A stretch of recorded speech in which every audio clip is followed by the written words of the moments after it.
दरिद्री यस्य विशाल तृष्णा और श्रीमांस को यस्य समस्त तोषा। किसी ने पूछा इस संसार में सबसे बड़ा दरिद्री कौन है? तो बोले यस्य विशाल तृष्णा, जिसकी तृष्णा कभी समाप्त नहीं होती, जो कभी संतुष्ट नहीं होता, सबसे बड़ा दरिद्री वही है। और सबसे बड़ा धनवान कौन है? सबसे बड़ा श्रीमान कौन है? यस्य समस्त तोषा, जिसकी सारी इच्छाएं हर एक परिस्थिति में संपूर्ण संतोष है, सारी चीज़ों में संतुष्ट है। नमस्कार, जय माता की, हर हर महादेव। दोस्तों, पुनः आप सभी के बीच में उपस्थित हूँ विषय कुंडली लेकर के। आज हम एक नए तथ्य पे चर्चा करेंगे। दरिद्र योग कैसे बनता है? दरिद्र योग कुंडली में कहीं आपकी कुंडली में दरिद्र योग तो नहीं बना हुआ है जिसके कारण आप परेशान हैं? सबसे पहले पॉइंट को समझते हैं। कुंडली का छठा भाव एवं 12वां भाव, कहीं कहीं अष्टम भाव को भी मानते हैं। अधिक षष्टम और द्वादश को ही महत्व दिया गया। अगर इन दोनों घरों में या इन तीनों घरों में गुरुदेव देवगुरु बृहस्पति अकेले होकर के, नीच के होकर के शत्रु राशि में बैठे हुए हैं, धनु और मीन राशि छोड़ के अपनी स्वयं की राशि में बैठेंगे तो ये दुर्योग समाप्त हो जाएगा।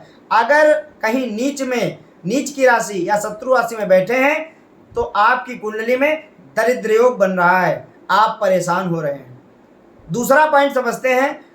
अगर कुंडली के दूसरे घर में माने धन भाव में अगर पापी ग्रह राहु केतु शनि इत्यादि बैठे हुए हैं, नीच के होकर के बैठे हैं, शत्रु राशि में बैठे हैं, और केंद्र में कुंडली का केंद्र के कौन कौन से घर होते हैं? पहला, चौथा, सातवां और 10वां।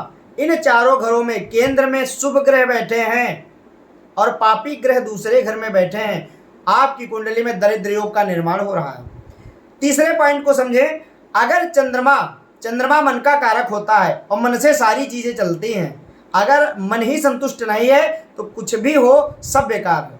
अगर चंद्रमा से चौथे घर में पापी ग्रह, क्रूर ग्रह बैठे हुए हैं, वैसे क्रूर ग्रहों का विशेष नहीं होता है, वो विशेष दिक्कत यहाँ पर नहीं करते हैं। लेकिन अगर पापी ग्रह कौन कौन? राहु शनि केतु, अगर ये तीनों ग्रह बैठे हुए हैं चंद्रमा से चौथे घर में, आपकी कुंडली में दरिद्र योग का निर्माण हो रहा है। अगर आपके एकादश भाव में, लाभ भाव में पापी ग्रह शनि राहु केतु नीच के होकर के बैठे हैं या शत्रु राशि में बैठे हैं, कहीं ना कहीं आपको बहुत ज़्यादा संघर्ष करना पड़ता है। जीवन संघर्षमय हो जाता है, पूरी जिंदगी संघर्ष में ही बीत जाती है।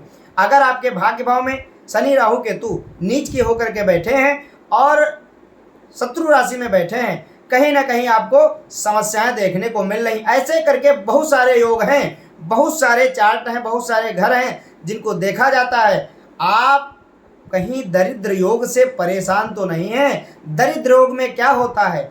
धन नहीं आता है, कार्य बनते बनते बिगड़ जाते हैं, कहीं भी आप सक्सेस नहीं हो पा रहे हैं, कुछ समझ में नहीं आ रहा है, घर में तनाव क्लेश चल ही रहा है, तमाम प्रकार की परेशानियां आती हैं। अगर आपकी कुंडली में ऐसा कुछ दुर्योग चल रहा है, ये योग बन रहा है, कुंडली विश्लेषण करवाएं, निदान अवश्य किया जाएगा। भोलेनाथ सभी के ऊपर कृपा बनाए। जय माता की, हर हर महादेव।